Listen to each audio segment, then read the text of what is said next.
I'm talking mainly to people that have hang-ups with sexual behavior before marriage. I'm talking to anybody who has to preface that they don't judge people, they just want everybody to be treated fairly. I'm talking to the people that have a critical spirit, that are generally disgusted with the behaviors of people that they think are less than them, or maybe acting inappropriately. And this can sum it up as I'm basically talking to the religious spirit, because all of those things fall under telling somebody, don't do this, but do this. And if you do this, then you're a good Christian. I'm here to tell you religious spirit is a nasty. We've been through this before. It is the biggest load of crap on the planet. The reason being is because Europe came over, pimped people out for profit, said basically you farm this land and we'll let you praise God, do however you want to do in the confines of your own little hut there. But you need to farm this land, you need to make us some kind of money somehow through trade and bring back the goods, the moolah. And what happened with that is you had church and business intertwined, hence America. Okay, if you now look at all the denominations that we have within Christianity, I want to put this out there. Could we all come together as tight as Muslims? Could we? Would we be able to lay down our right to be right, which is religiosity? Some people term that legalism. Would we be mature enough to say, hey, times are upon us that are epic proportion of chaos and confusion, and in order for us to bring some kind of remedy or solution, we have to lay down our differences. May I say lay down our weaknesses, which would be offense. Can we put down that offense? And are we going to be able to link arms and turn people's heads towards heaven? Because I'm going to tell you, they're not going to be posting up in your church. Church in this time, this day and age, is under such ridicule and attack because of the reputation we have given it. And I'm saying that because critical spirit is like interlaced with the religious spirit. And it is that very thing that says, oh, well, I don't judge. I just want energy. I want to be in a place where everybody gets along. I stay away from negative people. And in that very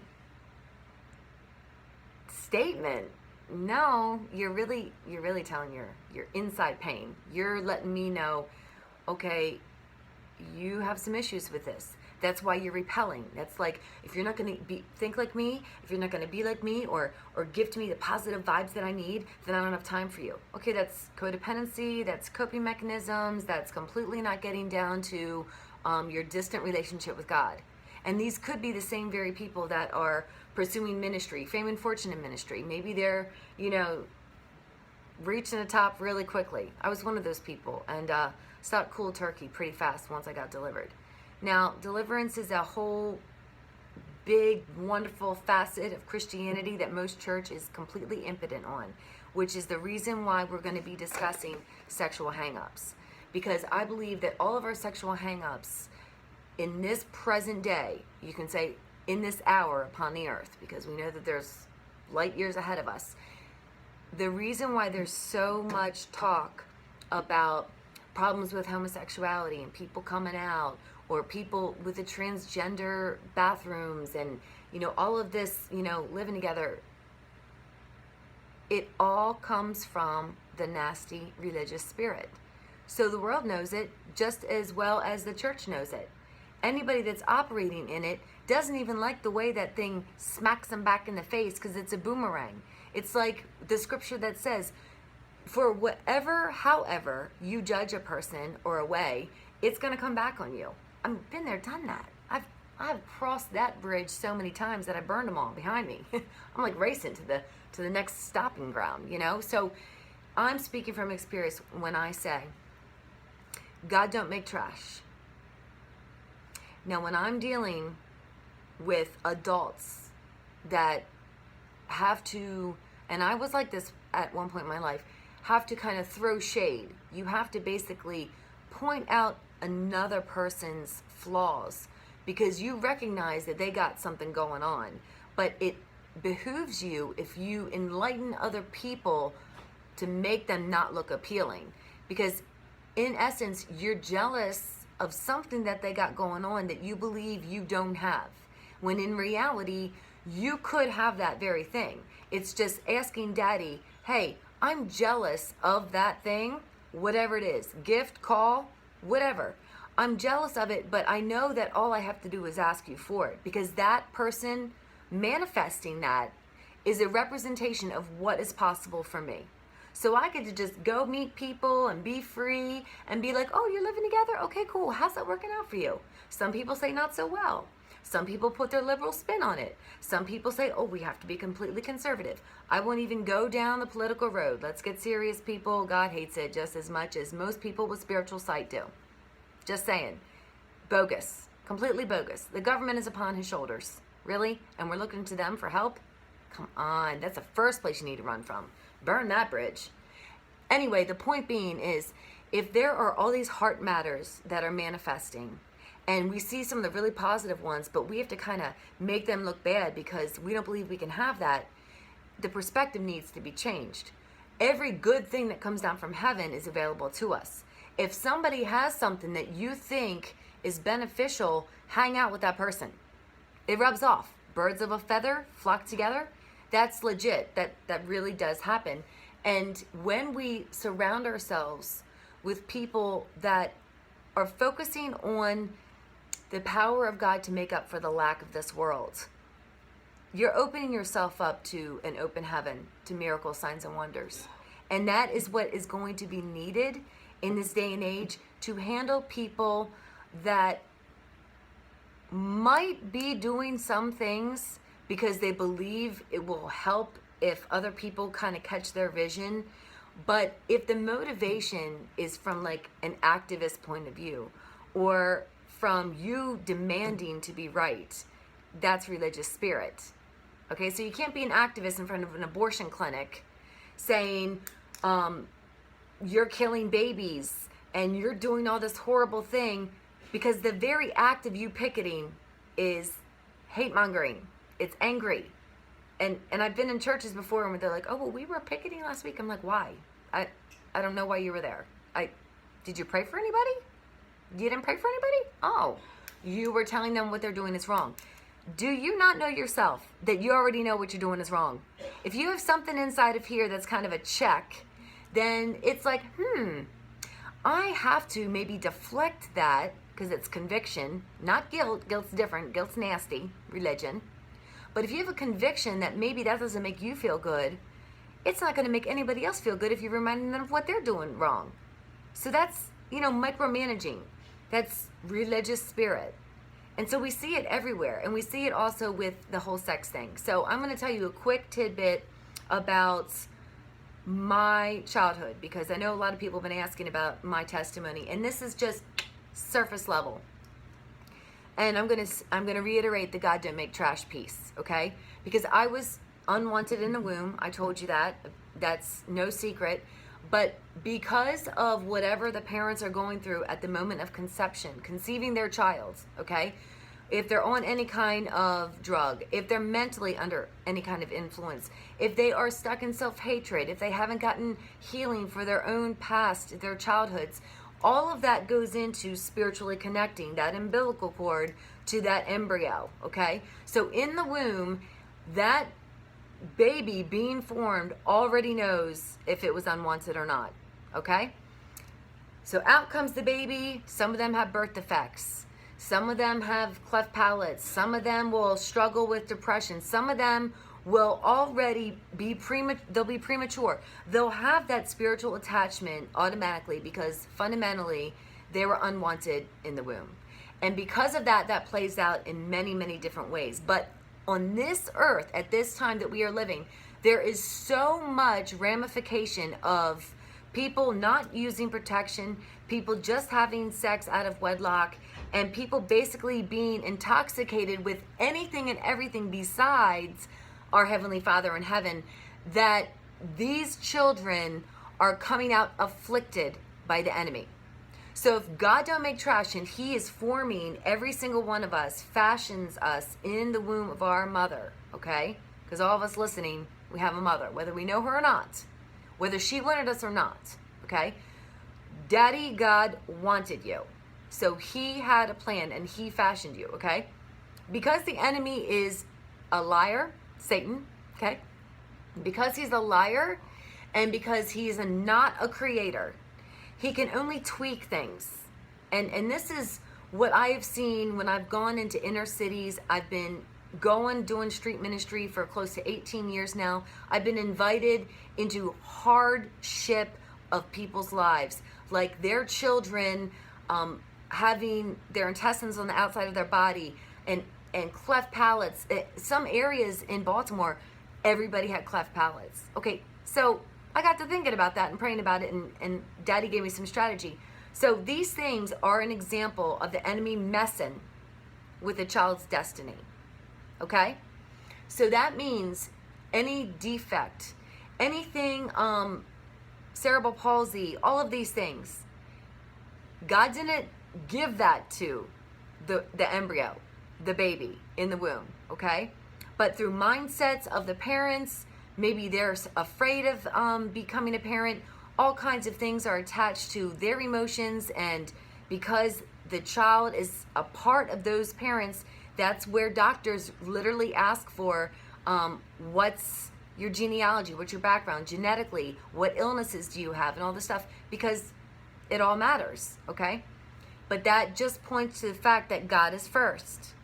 And Satan is a fallen angel that God casted out of heaven. And Satan's pissed, okay? So he's going to be just rearing his ugly head and doing whatever he can on this earth to steal, kill, and destroy.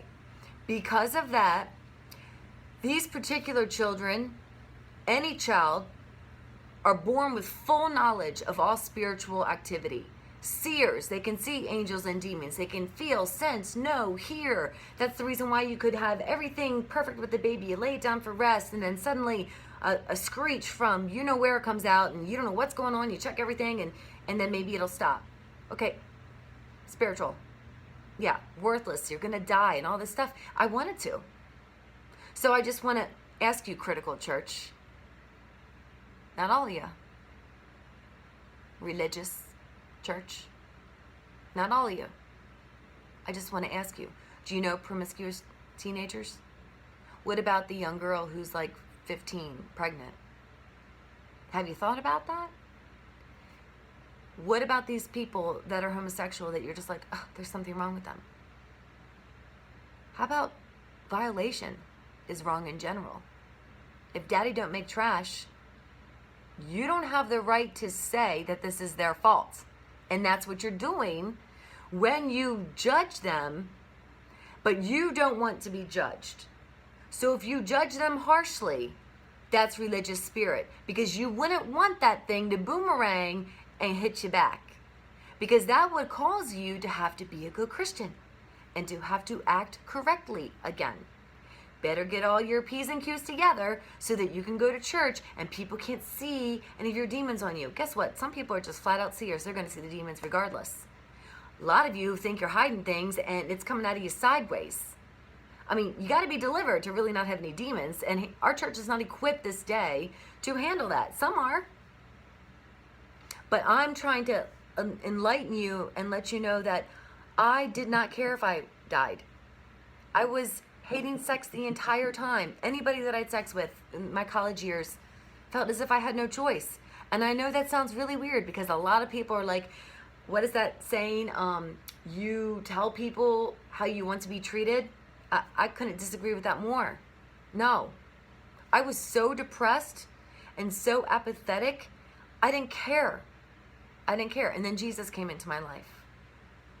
But even with Jesus, I crossed that threshold into my Christianity, and I still needed deliverance because I still had mindsets that told me I should die from AIDS.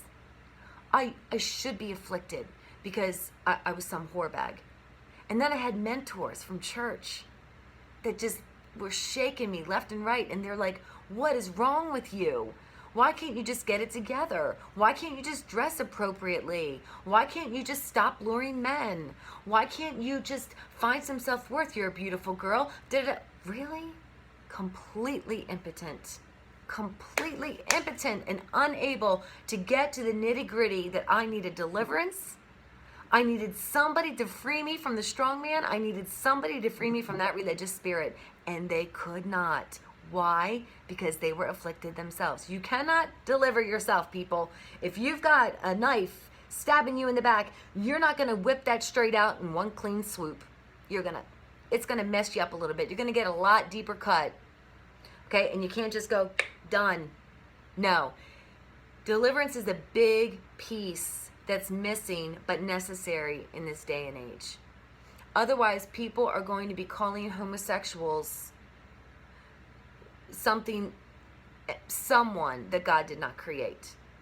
I firmly attest to this, and I put this out there. I have plenty of homosexual friends. I go to church with them. I've heard miraculous stories. For months, we just went into gay bars and sat there, and they would flock to us and tell us their stories, and we'd pray for them. We'd see people get straight. We'd see people get delivered. I mean, miracles. And I'm speaking from a person who suffered with the gender identity myself because of a lie, because of trauma, because of the enemy having his way with me when I was really small and confusing me, and me not having the best role models to say, no, your worth is in God regardless of what anybody says. But that is the entrance of confusion. So when people legitimately say that they were born a certain way, transgender, homosexual, with defects, there is a very real level of them having to push down and deny a trauma or something that's come in through their senses that afflicted them. That the enemy has tweaked and manipulated to basically say, you don't have a right, this is your beef, you've done something wrong, and I'm tagging you. And I'm telling you, for years we can go on as adults not knowing what it really is that makes us what we are. Because when we were so little, we didn't have a vocabulary for it. We just simply could not come up with those heavy words, that translation of, well, something's happened to me. Mommy and Daddy did this to me. I don't understand. We don't have the ability to go and run to another adult and say, help me because I'm being abused, or I've seen this, and da-da-da. And those are very clear, powerful statements that when I talk to people who have had abortions, who have struggled with gender identity, who are now parents of autistic children, it's all one and the same. There was some lie that was believed before the age of 5 in that child's life. Some lie came in somewhere where the enemy just stuck to it. And it creates a need for deliverance. It truly does. And the church is called to be that helping hand. We're called to come in and say, oh my gosh, I've been there. I have been there. So I'm speaking from my own experience. And this is how I'm going to wrap it up.